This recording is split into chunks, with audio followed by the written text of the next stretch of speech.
మనం గుడికి వెళ్ళేటప్పుడు గుడిలో ఉండే చాలా మంది దేవుళ్ళకి వివిధ రకాలైన పుష్పాలతో పూజిస్తూ ఉంటారు.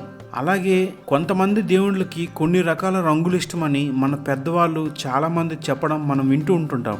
అందరూ కూడా దేవునికి ఏ పువ్వుతో పూజ చేసి మనస్ఫూర్తితో సమర్పించినా మంచి జరుగుతుంది. కానీ కొంతమంది దేవుళ్ళకి కొన్ని రకాల పుష్పాలతో పూజ చేస్తే ఎక్కువగా ప్రసన్నమవుతారని ఒక నమ్మకం ఉంది.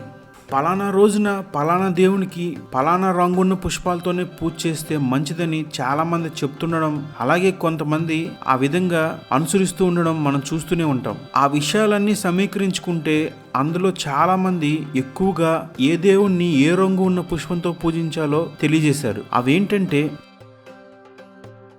సోమవారం నాడు శివుడిని మారేడు దళాలతో తెల్లని పువ్వులతో ఎక్కువగా పూజిస్తే చాలా మంచి జరుగుతుందంట.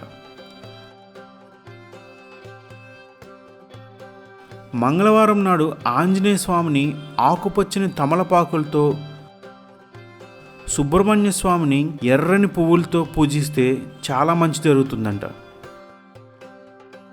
అలాగే బుధవారం నాడు అయ్యప్ప స్వామిని ఆకుపచ్చ పుష్పాలతో పత్రితో ఎక్కువగా పూజించాలంట.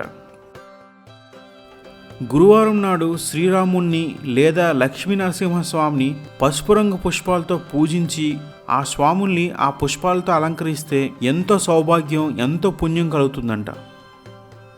శుక్రవారం నాడు దుర్గాదేవికి ఎంతో ఇష్టమైన ఎరుపు రంగు గల ఎర్ర మందార పువ్వులతో పూజిస్తే చాలా శుభం, చాలా ధైర్యం ప్రాప్తిస్తుందంట.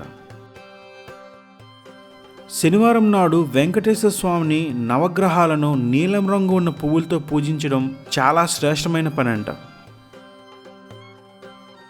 అలాగే ఆదివారం నాడు సూర్యుడిని ఎర్రని రంగు ఉండే పుష్పాలతో పూజిస్తే ఆ రోజంతా మంచి జరుగుతుందంట. ఈ విధంగా ప్రతి దేవునికి ఈ విధమైన రంగులతో ఉండే పుష్పాలతో పూజించడం వల్ల శుభాలు జరుగుతాయని చాలామంది పెద్దలు తెలియజేస్తున్నారు.